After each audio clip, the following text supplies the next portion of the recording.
পাতার বাঁশরি পায়েতে ধরি বেজনা বেজনা।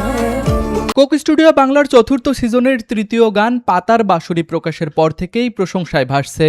ঈশান মজুমদার ও সুনিধি নায়কের কণ্ঠে গাওয়া গানটি শ্রোতাদের ফিরিয়ে নিয়ে গিয়েছে বাংলা গানের ঐতিহ্য আর স্বর্ণযুগের আবহে। ইউটিউবে প্রকাশের পরেই মন্তব্যের ঘরে নেটিজেনরা গানটিকে স্বর্ণযুগের বাংলা সিনেমার অনুভূতি বলে আখ্যা দিচ্ছেন।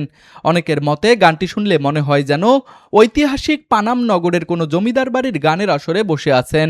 প্রেম, ইতিহাস ও লোক ঐতিহ্যের মেলবন্ধনে তৈরি এই গানের কথা ও সুর করেছেন ঈশান মজুমদার।